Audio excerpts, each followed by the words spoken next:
Alors bonjour à tous, Nicolas Ray, PDG de la MREX, de retour aujourd'hui pour vous partager mes impressions ou mes pensées par rapport, encore une fois, à votre rôle de PDG de société immobilière. Donc, dans ces capsules, rappelez-vous que mon objectif, c'est de vous amener à un plus haut niveau dans votre réflexion comme investisseur immobilier multilogement et de vous amener au rôle et au niveau de celui d'un entrepreneur plutôt que celui d'un simple investisseur. Donc, en immobilier multilogement, on est chanceux, on est capable d'agir sur nos actifs, contrairement à la bourse, où là, on investit dans des entreprises où il y a effectivement un PDG qui, lui, a une action ou un effet sur l'entreprise qu'il détient ou qu'il dirige. Alors vous êtes PDG de votre propre société immobilière, même si vous détenez seulement un 5 logements ou un 8 logements, ou même si vous détenez 500 portes. Alors aujourd'hui, ce que je vais vous amener à penser ou à voir est la différence entre l'investisseur immobilier et le PDG. L'investisseur immobilier va être beaucoup dans l'action, toujours dans l'action, dans le faire, va essayer de tout faire. Et on le voit souvent avec les plus vieux propriétaires de blocs appartements qui avaient cette mentalité-là encore plus traditionnelle, où le propriétaire de bloc, en plus de collecter les loyers, s'occuper des locataires, répondre au téléphone, allait même tondre le gazon, peinturer les logements et faisait vraiment l'entièreté des tâches et des responsabilités associées à l'immeuble qu'il détenait. Donc, comme PDG de société immobilière, votre tâche et votre responsabilité n'est pas de faire, mais bien de réfléchir. Et à partir de là, vous allez utiliser ce que j'appelle les 3D. Donc, décider, déléguer et disparaître. C'est vraiment la clé pour devenir un investisseur qui n'est simplement pas un investisseur, mais un propriétaire de société immobilière. Vous allez apprendre à réellement scaler votre organisation et à atteindre une nouvelle vitesse de croissance au niveau de vos acquisitions et de votre valeur nette et de la création de valeur que vous allez amener non seulement à vos locataires, mais également à vos partenaires d'affaires, à vos investisseurs et à vous-même, votre famille et l'entièreté de votre vie. Donc, pour être capable de passer à ce niveau-là, la première chose que vous devez faire, c'est de décider. Décider, ça part de votre réflexion stratégique. La réflexion stratégique, on en a parlé il y a quelques semaines. Donc, vous allez prendre le temps pour penser à comment vous bâtissez votre empire immobilier. Et à partir de ce moment-là, c'est là que vous décidez ce que vous faites. Vous décidez surtout ce que les autres vont faire et de quelle manière qu'ils vont le faire et qui va également le faire. Donc, on commence par décider.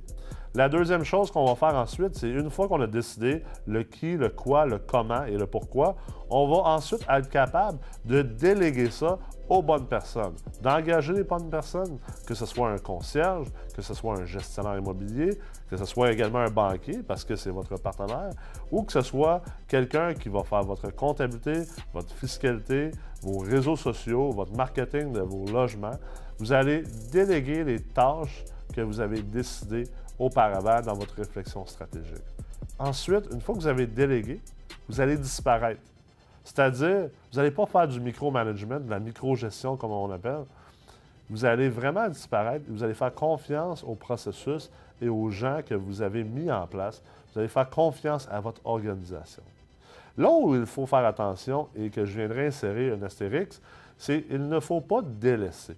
Et l'erreur de plusieurs gens, l'erreur de plusieurs investisseurs et d'entrepreneurs immobiliers, c'est plutôt de décider et ensuite de délaisser. Donc, ce n'est pas ça qu'on veut faire. On veut décider, on veut déléguer. Déléguer, je vais prendre l'exemple premier de la gestion immobilière. Souvent, les propriétaires vont être déçus de leur gestionnaire immobilier. Et moi, quand je creuse un peu plus loin dans le pourquoi de ça, ce que je vois, c'est que comme propriétaire, souvent, le propriétaire va simplement déléguer ou surtout délaisser la tâche de la gestion immobilière, va revenir un an plus tard, va constater les faits, va constater que finalement, l'immeuble ou les immeubles n'ont pas été gérés de la manière dont lui, il l'aurait souhaité.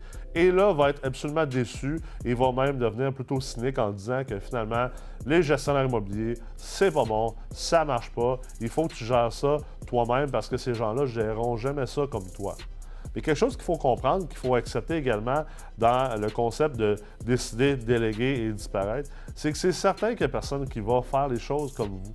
Il n'y a personne qui va gérer votre entreprise comme vous.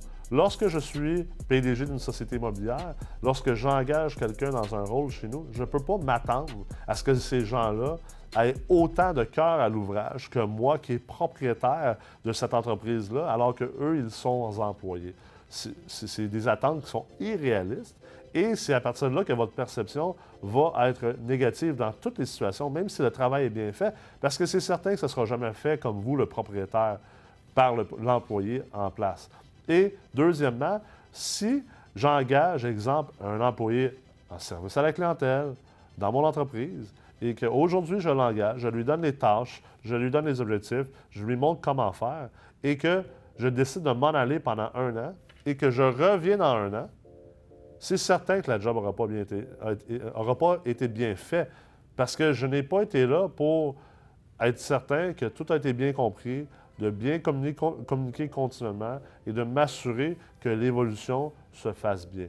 Donc, dans décider, déléguer et disparaître n'est pas simplement délaisser. Et le disparaître, c'est pas je disparais pendant 1 an et je reviens et je constate les faits.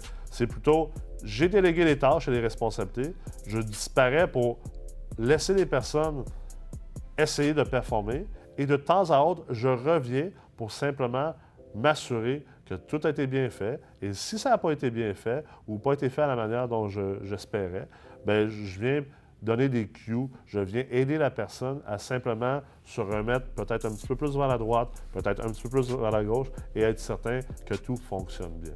Alors, n'oubliez pas, c'est important de ne pas délaisser ce que vous faites, mais si vous voulez réussir réellement à un haut niveau en investissement immobilier, vous allez absolument devoir être capable de prendre le temps de décider, de déléguer et ensuite de disparaître et de continuer ce loop-là de manière continuelle pour être certain que les choses vont de la manière dont vous l'avez espéré et souhaité. En espérant que, encore une fois, cette capsule vous apporte énormément de valeur comme investisseur immobilier et je souhaite que vous deveniez tous des dirigeants de vos propres sociétés immobilières. Je vous invite donc à revenir me rejoindre la semaine prochaine alors qu'on traitera encore une fois de d'autres sujets qui vont vous aider à performer et à réussir le plus rapidement possible.